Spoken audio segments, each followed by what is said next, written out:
আমরা এক্সপোর্ট করে এসেছি এই অর্থ বছরের ধারাবাহিকতা এখনো পর্যন্ত ঠিক আছে এবং আশা করছি যে আমাদের এক্সপোর্ট গত বছরের তুলনায় কিছুটা হলেও আমরা বাড়াতে সক্ষম হব। প্রায় 10 থেকে 12 লাখ বেল এক্সপোর্ট হয়েছিল।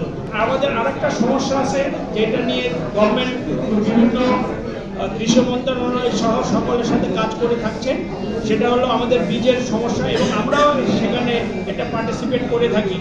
গভর্নমেন্টের আর্থিক সহায়তায় আমরা কৃষকদের উদ্বুদ্ধ করে থাকি যেন পাট বীজটা আমরা তৈরি করতে পারি এবং পাশাপাশি আমরা এই যে পাট পচনের যে সহজ পদ্ধতি আছে যেটা আসলে এখন আমাদের জন্য মানে একটু দুর্বোধ্য হয়ে যাচ্ছে, যেহেতু খাল বিল অনেক নাই, এই সহজ পদ্ধতি কিভাবে আমরা কৃষকদের মধ্যে উৎসাহিত করতে পারি সেই নিয়ে আমরা আমাদের জুট অ্যাসোসিয়েশন কাজ করে যাচ্ছি।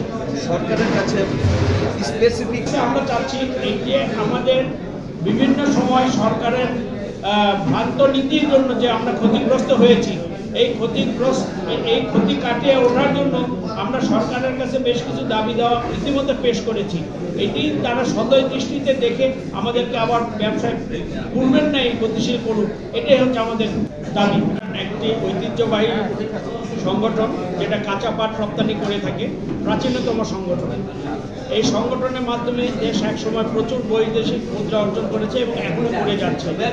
বিভিন্ন সময় বিভিন্ন ধরনের সমস্যার জন্য সরকারের নীতি হোক বা যে কোনো কারণেই হোক আমরা ক্ষতিগ্রস্ত হয়েছি এবং তার পরেও আমরা কিন্তু কাঁচা পাট রপ্তানি করে প্রচুর বৈদেশিক মুদ্রা অর্জন করে দেশের অর্থনীতিতে এখনো একটা অবস্থান তৈরি করে রেখেছি। আমাদের যে সমস্যাগুলি দ্বারা আমরা ক্ষতিগ্রস্ত হয়েছি, এই সমস্যাগুলি আমরা যেন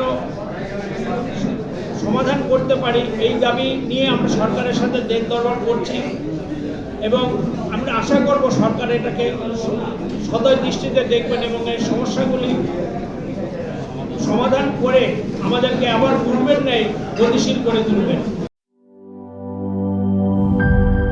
শিয়া বাটার ও ভিটামিন ই সমৃদ্ধ lily glam beauty soap. Lily, always beautiful.